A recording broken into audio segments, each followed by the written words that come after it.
महाराज, तुम्ही खरंच लय महान आहेसा। तुमच्या समोर एवढी संकट आली तरी तुम्ही जिद्दीने सगळ्यावर मात केली। तुमच्या या सगळ्या गोष्टी ऐकून मी मोठी झाली आणि आता बघा की सगळं हारल्यावानी वाटतंय। हातपाय गळून गेल्यावानी वाटतंय। काय करू काहीच कळना। एक संकट संपलं की दुसरं येतंय। पुण्यांदा किती वेळा उभं राहायचं महाराज?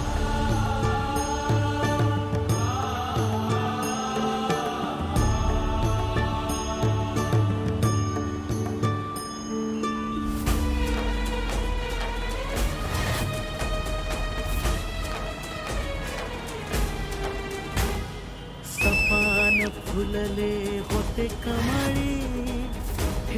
कमळी, तू आता इथून जाऊ शकतेस आणि वर्गात नाही, डायरेक्ट हॉस्टेलला जा आणि सामानाची आवरावर करायला घे, कळलं?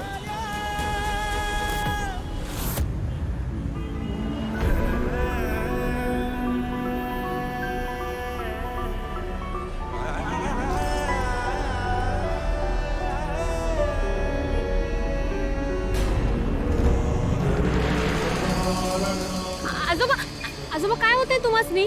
तुम्ही या माझ्या संग या। सावकाश सावकाश।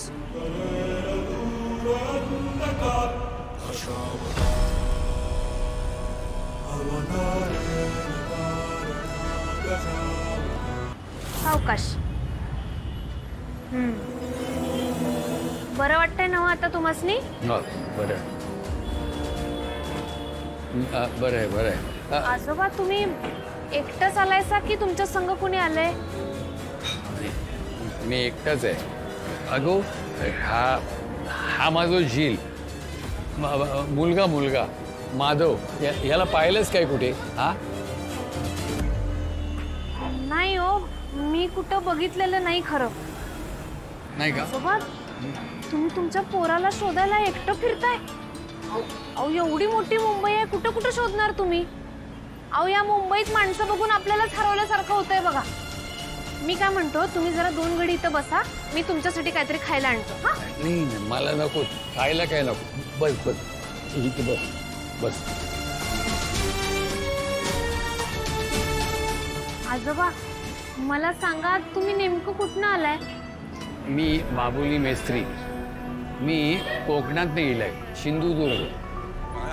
तू मुंबईची वाटत नाही, तुझी भाषा कोल्हापूरची वाटते।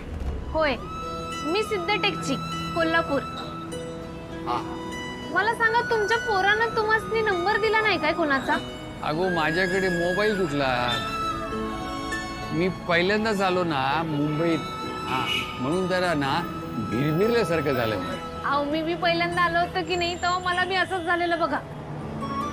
कुठं जायचं काय करायचं काहीच कळना, पण देवाच्या कृपेने मला जिथं पोचायचं होतं तिथं मला देवाने पोचवलं बघा।